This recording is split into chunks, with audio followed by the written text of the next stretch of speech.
ಪ್ರಗತಿಪರ ರಾಜ್ಯ ದಲಿತ ರಕ್ಷಣಾ ವೇದಿಕೆಯ ಜಿಲ್ಲಾ ಯುವ ಒಕ್ಕೂಟದ ಉದ್ಘಾಟನಾ ಸಮಾರಂಭ ಹೊನ್ನಾವರ ಪಟ್ಟಣದ ನ್ಯೂ ಇಂಗ್ಲಿಷ್ ಸ್ಕೂಲ್ ಆವರಣದಲ್ಲಿ ನಡೆಯಿತು. ಮಾಜಿ ಸಚಿವರು ಮತ್ತು ವಕೀಲರಾದ ಆರ್.ಎನ್. ನಾಯ್ಕ್ ದೀಪ ಬೆಳಗಿಸುವುದರ ಮೂಲಕ ಕಾರ್ಯಕ್ರಮಕ್ಕೆ ಚಾಲನೆ ನೀಡಿದರು. ನಂತರ ಮಾತನಾಡಿದ ಅವರು, ಸಮಾಜದಲ್ಲಿ ಎಲ್ಲರನ್ನೂ ಸರಿಸಮಾನವಾಗಿ ನೋಡುವ ಕಾರ್ಯ ಆಗಬೇಕು. ಇದನ್ನು ಅರಿತು ಡಾಕ್ಟರ್ ಬಿ.ಆರ್. ಅಂಬೇಡ್ಕರ್ ಭಾರತಕ್ಕೆ ಮಹಾನ್ ಸಂವಿಧಾನವನ್ನು ರಚಿಸಿಕೊಟ್ಟಿದ್ದಾರೆ. ತೋಟದಲ್ಲಿ ಕಳೆ ಬೆಳೆದಷ್ಟು ಬೆಳೆ ಬೆಳೆಯುವುದಿಲ್ಲ. ಹಾಗೆಯೇ ಈ ಸಮಾಜದಲ್ಲಿ ಸಂಸ್ಕಾರವಂತರು ಬೇಗ ಬೆಳಕಿಗೆ ಬರುವುದಿಲ್ಲ. ವರ್ಷದಿಂದ ಶೋಷಣೆಗೆ ಒಳಗಾಗಿ ಯಾವ ವೇಗದಲ್ಲಿ ಈ ಸಮಾಜ ಬೆಳೆಯಬೇಕಿತ್ತೋ ಆ ರೀತಿ ಬೆಳೆದಿಲ್ಲ. ಆದರೆ ಇತ್ತೀಚಿನ ದಿನದ ಬೆಳವಣಿಗೆ ನೋಡಿದಾಗ ಭವಿಷ್ಯದಲ್ಲಿ ರಾಷ್ಟ್ರ ಮುನ್ನಡೆಸುವ ಶಕ್ತಿ ಪಡೆಯುವ ಲಕ್ಷಣ ಈ ಸಮಾಜದಲ್ಲಿ ಗೋಚರಿಸುತ್ತಿದೆ. ನನ್ನ ವಕೀಲ ವೃತ್ತಿಯನ್ನು ಮೊದಲು ಗುರುತಿಸಿದ್ದು ಈ ಸಮಾಜ ಎಂದು ಹೆಮ್ಮೆಯಿಂದ ಹೇಳುತ್ತೇನೆ. ಜಾತೀಯತೆಯನ್ನು ಹೋಗಲಾಡಿಸಲು ಅಂಬೇಡ್ಕರ್ ಜೊತೆಗೆ ಬುದ್ಧ ಹಾಗೂ ಬಸವಣ್ಣನವರು ಕೂಡ ನಿರಂತರವಾಗಿ ಪ್ರಯತ್ನಿಸಿದ್ದಾರೆ. ಈ ಸಮಾಜದವರು ಶಿಕ್ಷಣ ಪಡೆದು ಆರೋಗ್ಯವಂತರಾಗಿ ಎಲ್ಲ ರಂಗಗಳಲ್ಲಿಯೂ ಮುನ್ನುಗ್ಗುವಂತೆ ಸಲಹೆ ನೀಡಿದರು. ಈ ಸಮಾಜದ ಏಳಿಗೆಗೆ ಆದಷ್ಟು ಅವರು ಹೋರಾಟ ಮಾಡಿದ್ದಾರೆ. ಇವತ್ತು ನೀವು ಇದನ್ನು ನೋಡಿ ಸಂತೋಷ ಪಡಬೇಕು. ಹೋರಾಟ ಮಾಡೋರು ನೀವು ಸಹ. ಬಾಬಾ ಸಾಹೇಬ್ರವರು ಹಾಗೂ ನಾವು ಒಂದು ದೃಷ್ಟಿಯಲ್ಲಿ ಸರಿಸಮಾನರು. ಯಾಕಂದ್ರೆ ಅವರು ಬಹಳ ನೋವು ಅನುಭವಿಸಿದ್ದಾರೆ, ನೀವು ಸ್ವಲ್ಪ ನೋವು ಅನುಭವಿಸಿದ್ರಿ. ಆ ವಿಚಾರದಲ್ಲಿ ಸರಿಸಮಾನ. ಅವ್ರು ಏನು ನೋವು ಅನುಭವಿಸಿದ್ರು, ಅವ್ರು ಹೇಗೆ ಬದುಕು ಬಂದ್ರು ಅನ್ನೋದನ್ನ ಈ ಎಲ್ಲ ಕಡೆ ಸಿಗ್ತಾ ಇದೆ. ನಾನು ಅದನ್ನು ಹೆಚ್ಚಿಗೆ ಹೇಳೋಕೆ ಹೋಗೋದಿಲ್ಲ. ಗೌತಮ್ ಬುದ್ಧರ ಬಗ್ಗೆ ನೀವು ಓದ್ಕೊಳ್ಬೇಕು ಮತ್ತು ಬಸವೇಶ್ವರರ ಬಗ್ಗೆ ಓದ್ಕೊಳ್ಬೇಕು. ಅವ್ರು ಏನ್ ಮಾಡಿದ್ರು, ಯಾರ್ಯಾರ ಬಗ್ಗೆ ಪ್ರಯತ್ನ ಮಾಡಿದ್ರು, ಈ ಜಾತೀಯತೆಯನ್ನು ತೆಗೆದು ಹಾಕೋದಕ್ಕೆ ಅವರು ಎಷ್ಟು ಪ್ರಯತ್ನ ಮಾಡಿದ್ರು ಅನ್ನೋದೆಲ್ಲ ಅದು ಪುಸ್ತಕದಲ್ಲಿ ಸಿಗ್ತದೆ. ಈಗ ನೀವೆಲ್ಲ ಓದಿರೋದಿದೆ. ನೆಹರು ಕೇಂದ್ರ ಯುವ ಕಾರ್ಯದ ಮಾಜಿ ಜಿಲ್ಲಾ ಯುವ ಅಧಿಕಾರಿ ರಘುವೀರ್ ಸೂಟರ್ ಪೇಟೆ ಮಾತನಾಡಿ, ನಮ್ಮ ಮನೆಯಲ್ಲಿ ಶಿಕ್ಷಣ ಎನ್ನುವ ಜ್ಯೋತಿ ಬೆಳಗಿದಾಗ ಮಾತ್ರ ಶೋಷಣೆಗಳು ಕಡಿಮೆ ಆಗುತ್ತದೆ. ಆದರೆ ತಾರತಮ್ಯ ಅಲ್ಲಲ್ಲಿ ನಡೆಯುತ್ತಲೇ ಇದೆ. ಸಾಮಾನ್ಯ ವರ್ಗದಲ್ಲಿಯೂ ಬಡವರಿದ್ದಾರೆ, ಅವರಿಗೂ ಸಹ ಅನ್ಯಾಯವಾಗುತ್ತಿದೆ. ನಾವು ತುಳಿತಕ್ಕೊಳಗಾದಾಗ ಮೇಲ್ವರ್ಗದ ಜನತೆ ನಮ್ಮ ಬೆಂಬಲಕ್ಕೆ ನಿಂತಿಲ್ಲ. ಇದನ್ನು ಬದಲಾವಣೆ ಮಾಡಬೇಕಾದ ಅನಿವಾರ್ಯತೆ ಇದೆ. ದಲಿತರು ಸ್ವಾಭಿಮಾನಗಳಾಗಬೇಕು, ಶಿಸ್ತಿನಿಂದ ಇರಬೇಕು ಎಂದು ಕರೆ ನೀಡಿದರು. ಸಮಾಜದ ಹೊರಗಡೆ ಬಂದು ನಿಂತು ನೋಡಿದಾಗ ನಮ್ಮ ಸಮಾಜ ಇನ್ನೂ ಬಹಳಷ್ಟು ಬದಲಾವಣೆ ಆಗಬೇಕಿದೆ ಅಂತ ಒಂದು ವಿಚಾರ ನನ್ನ ಮನಸ್ಸಿಗೆ ಬಂದಾಗಿತ್ತು. ಏನ್ ಮಾಡ್ಲಿಕ್ಕೆ ಸಾಧ್ಯ ಇದೆ? ನಾನು ಒಬ್ಬನೇ ಹಿಂದೆ ಕೂತ್ಕೊಂಡಿರುವಂತಹ ವ್ಯಕ್ತಿ, ಒಬ್ಬ ಸಾಮಾನ್ಯ ವ್ಯಕ್ತಿ, ಸಮಾಜದಲ್ಲಿ ನನ್ನಿಂದ ಏನು ಬದಲಾವಣೆ ಮಾಡ್ಲಿಕ್ಕಾಗಿದೆ ಅಂತ ಸಾಮಾನ್ಯವಾಗಿ ಎಲ್ಲರೂ ಚಿಂತನೆ ಮಾಡ್ತೀವಿ. ನಾನು ಚಿಂತನೆ ಮಾಡಿದ್ರೆ ನೀವು ಹೇಗೆ ಚಿಂತನೆ ಮಾಡ್ತೀವಿ? ನನ್ನ ಒಬ್ಬರಿಂದ ಏನು ಸಾಧ್ಯ ಇಲ್ಲ ಅಂತೀವಿ. ಒಬ್ಬ ಏನು ಬರದಂತಹ ಒಂದು ಸಾಮಾನ್ಯ ಡಿಗ್ರಿ ಪದವಿಯಿಂದ BA ಪದವಿ ಪಡ್ಕೊಂಡಿರುವಂತಹ ನನ್ನಿಂದ ಏನ್ ಸಾಧ್ಯ ಅಂತ ಆಲೋಚನೆ ಮಾಡ್ತಿರುವಾಗ ಸಮಾಜದಲ್ಲಿ ಏನಾಗಿರುತ್ತೆ ಅನ್ಯಾಯಗಳನ್ನು ನೋಡಿದಾಗ ನನಗೆ ಅವತ್ತೇ ನಾನು ಆಸೆ ಪಟ್ಟೆ, ನಾನು ಯಾವತ್ತು ಏನ್ ಮಾಡಿದ್ರು ಕೂಡ ನಾನು ವಿದೇಶಕ್ಕೆ ಹೋಗಲ್ಲ.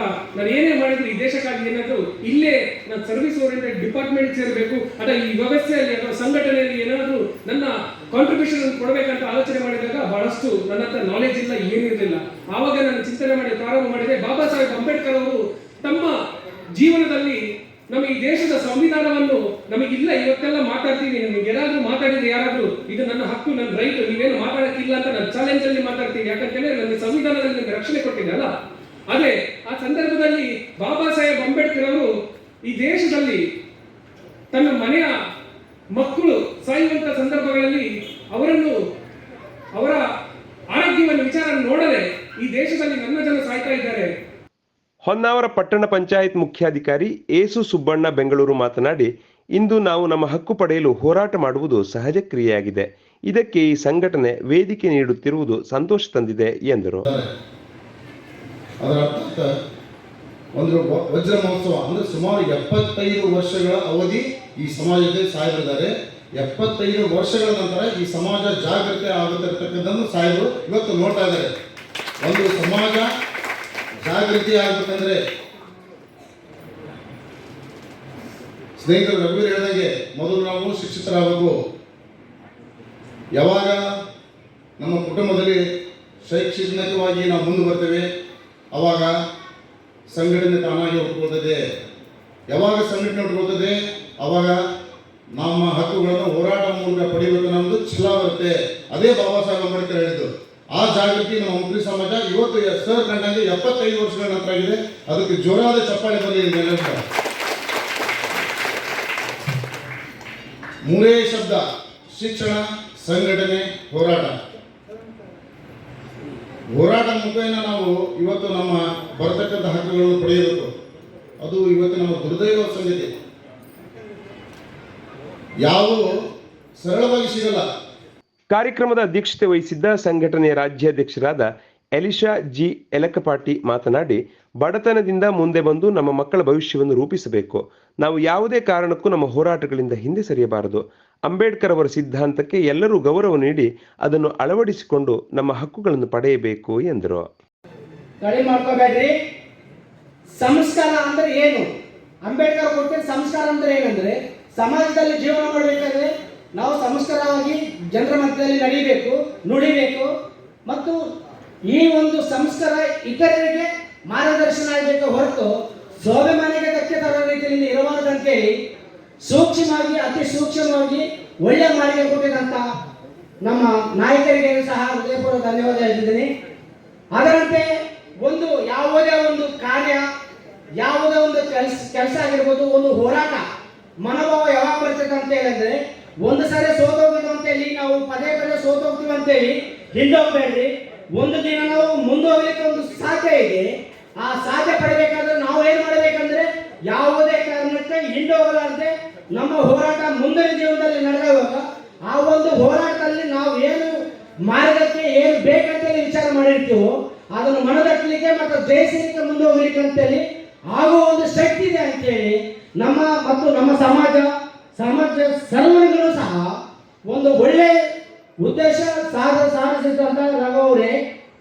ಅದರಂತೆ ನೀವು ಸಹ ಈಗಾಗಲೇ ಈ ರೀತಿ ನಮ್ಮ ಸಂಘಟನೆಗಳು ಹೇಗಿರ್ಬೇಕಂತೇಳಿ ಎಲ್ಲ ಸಂಘಟನೆಗಳು ಬೇರೆ ಬೇರೆ ರೀತಿಯಿಂದ ಆಗಿದೆ ಅಂತೇಳಿ ಸಹ ಏನು ಆ ಸಂಘಟನೆಗಳ ಮುಖಾಂತರ ನಮ್ಮ ಸಮಾಜವನ್ನು ಇನ್ನೂ ಅಭಿವೃದ್ಧಿ ಮುಂದೆ ಮಾಡಲಿಕ್ಕೆ ಒಂದು ಅವಕಾಶ ಇರ್ತದೆ ಅಂತ ಹೇಳಿದಂತ ನಮ್ಮ ಆತ್ಮೀಯರಾದಂತ ಪಟ್ಟಣ ಪಂಚಾಯತಿ ಮುಖ್ಯಾಧಿಕಾರಿ. ವೇದಿಕೆಯಲ್ಲಿ ಸಂಘಟನೆಯ ರಾಜ್ಯ ಮಹಿಳಾ ಅಧ್ಯಕ್ಷರಾದ ಸುಮನಾ ಹರಿಜನ, ಬೆಳಗಾವಿ ವಿಭಾಗೀಯ ಅಧ್ಯಕ್ಷರಾದ HB ಪರಶುರಾಮ, ವಕೀಲರು, ನಿವೃತ್ತ ಉಪನ್ಯಾಸಕರಾದ ಡಾಕ್ಟರ್ GP ಪಾಟಣ್ಕರ್, ಯುವ ಒಕ್ಕೂಟದ ಪಿಶ್ಯಣ್ಣ ಹರಿಜನ, ಜಿಲ್ಲಾಧ್ಯಕ್ಷರಾದ ತಿಮ್ಮಪ್ಪ ಮುಕ್ರಿ, ಯುವ ಒಕ್ಕೂಟದ ಜಿಲ್ಲಾ ಒಕ್ಕೂಟದ ಶಿವಕುಮಾರ್ ಮುಕ್ರಿ, ಸಂಘಟನೆಯ ಸ್ವಾತಿ, ತಾಲೂಕಾ ಅಧ್ಯಕ್ಷ ನಾರಾಯಣ ಮುಕ್ರಿ, ತಾಲೂಕಾ ಮಹಿಳಾ ಅಧ್ಯಕ್ಷೆ ಶೋಭಾ ಮುಕ್ರಿ ಉಪಸ್ಥಿತರಿದ್ದರು. ಸಂಘಟನೆಯ ಮಹಿಳಾ ಜಿಲ್ಲಾಧ್ಯಕ್ಷೆ ಸವಿತಾ ಮುಕ್ರಿ ಸ್ವಾಗತಿಸಿ ಶಿವಕುಮಾರ್ ಮುಕ್ರಿ ವಂದಿಸಿದರು. BL ಸೃಜನ್ ಕಾರ್ಯಕ್ರಮವನ್ನು ನಿರ್ವಹಿಸಿದರು. ಕುಮಟಾದಲ್ಲಿ ಕೃಷಿ ಪ್ಲಾಟ್ಗಳು ಮಾರಾಟಕ್ಕಿದೆ. ವಿಶೇಷ ರಿಯಾಯಿತಿ ಮಾರಾಟ. ಕುಮಟಾದ ಡಾಕ್ಟರ್ AV ಬಾಳಿಗ ಕಾಲೇಜಿಗೆ ಅತಿ ಸಮೀಪದಲ್ಲಿ ಹೌಸಿಂಗ್ ಎನ್ಎ ಆಗಿ ಪರಿವರ್ತಿಸಬಲ್ಲ ಕೃಷಿ ಜಮೀನುಗಳು, 3 ಗುಂಟೆ ಮತ್ತು ಮೇಲ್ಪಟ್ಟ ಜಮೀನುಗಳು ಅತ್ಯಂತ ಕಡಿಮೆ ದರದಲ್ಲಿ ಲಭ್ಯ. ಆಕರ್ಷಕ ಸ್ಥಳ, ಕೆಲವೇ ಸೈಟುಗಳು ಉಳಿದಿವೆ. ಇನ್ನು ಹೈವೇ, ಬಸ್ ಸ್ಟ್ಯಾಂಡ್, ರೈಲ್ವೆ ಸ್ಟೇಷನ್ಗೆ ಸಮೀಪದ ಸ್ಥಳ, ವಿಶಾಲವಾದ ರಸ್ತೆಗಳ ಸಂಪರ್ಕ ಇರುವ ಫ್ಲಾಟ್ಗಳು ಬೇಕಾದಲ್ಲಿ ತಕ್ಷಣ ಸಂಪರ್ಕಿಸಿ. ಮೊದಲು ಬಂದವರಿಗೆ ಮೊದಲ ಆದ್ಯತೆ. ಕೆಲವೇ ದಿನಗಳು ಮಾತ್ರ, ನವೆಂಬರ್ 30ರವರೆಗೆ ಮಾತ್ರ. ಹೆಚ್ಚಿನ ಮಾಹಿತಿಗಾಗಿ ಈ ನಂಬರ್ಗೆ ಕರೆ ಮಾಡಿ 7204204069.